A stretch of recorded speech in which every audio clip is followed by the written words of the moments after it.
Hello, learning warriors. Welcome back to my YouTube channel. Salute to all hardworking minds. Let's rise with knowledge and success.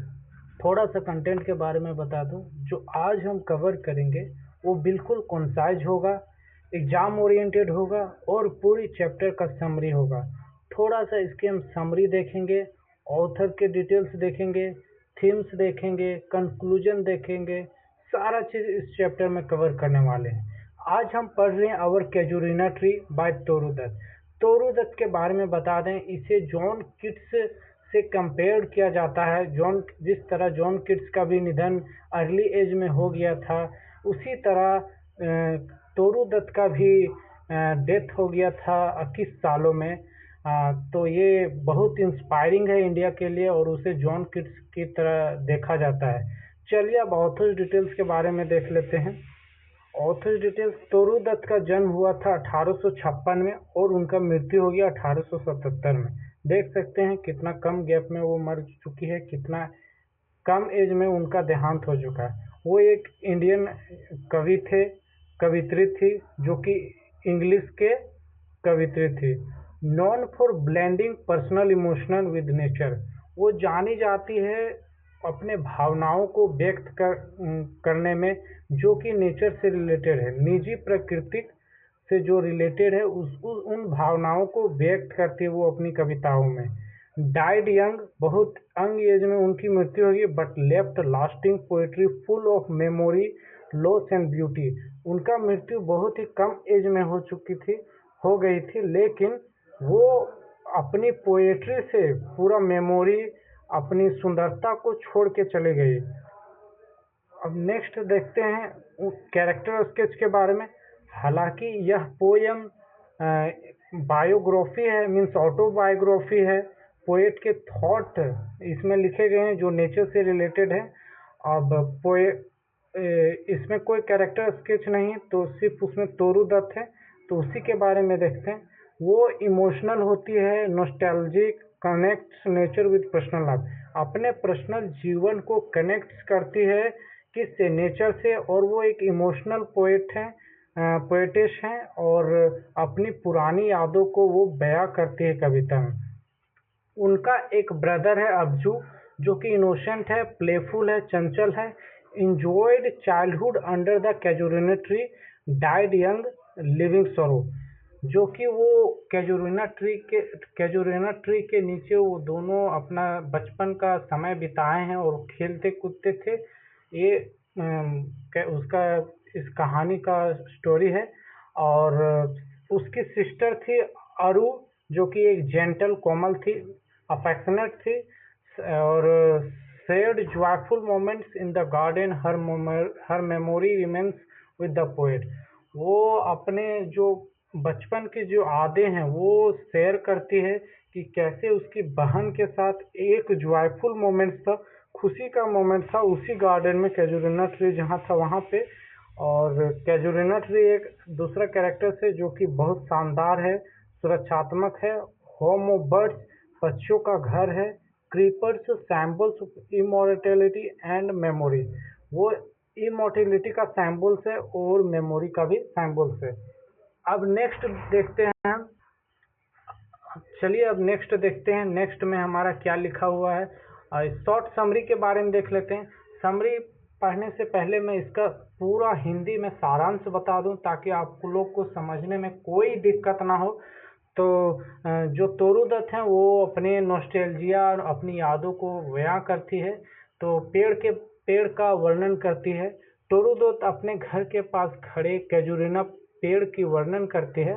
यह पेड़ बहुत ऊंचा और बड़ा है, उसकी शाखाएं चारों तरफ फैली हुई है, एक लता इस पर चढ़ी हुई है जिससे यह भी सुंदर लगता है।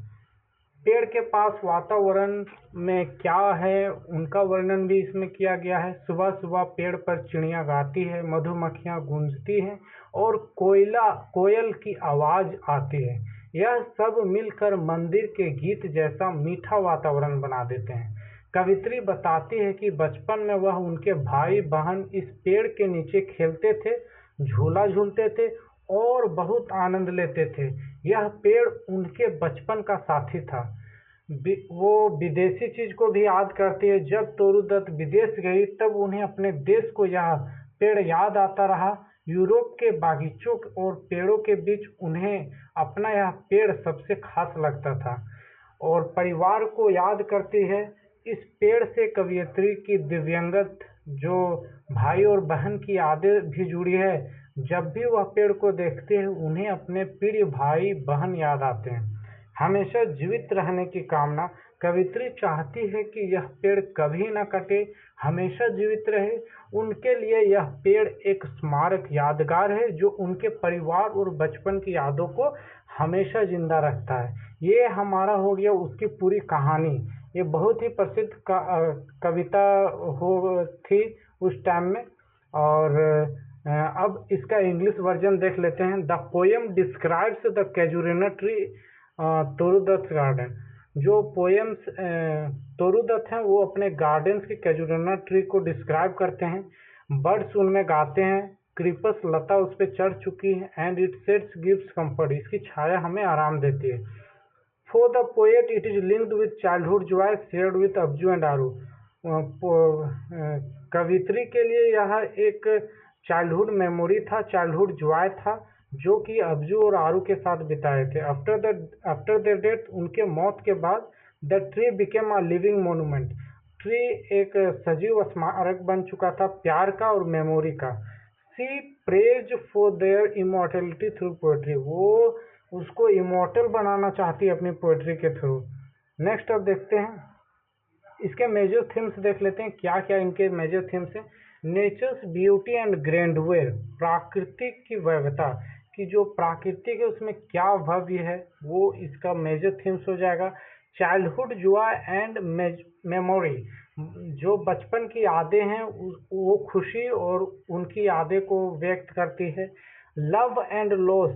प्यार और खोना कि जिससे हम प्यार करते हैं वही चीज़ को खोना एक अलग ही दुख देती है।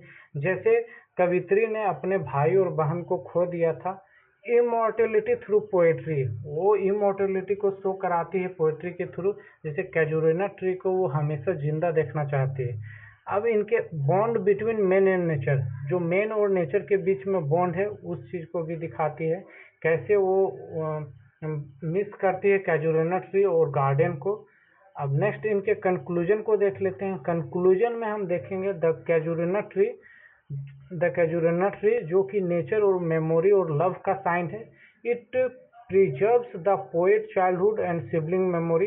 ये कैजुरिना ट्री रक्षा करती है, बचाती है, सजो कर रखती है पोएट्स के बचपना को और उनके सिबलिंग्स के यादों को। shows that nature is eternal। ये दिखाता है कि नेचर इटर्नल है। And poetry makes memory immortal. और पोएट्री मेमोरी को इमोर्टल बना देती है। तो आज का वीडियो मैं यहीं ख़त्म करता हूँ। तो मिलते हैं नेक्स्ट वीडियो में। If you watch this video till last second please do some comments either suggestion और acclamation। And again salute to all hard working minds. Keep learning, keep shining. Bye bye.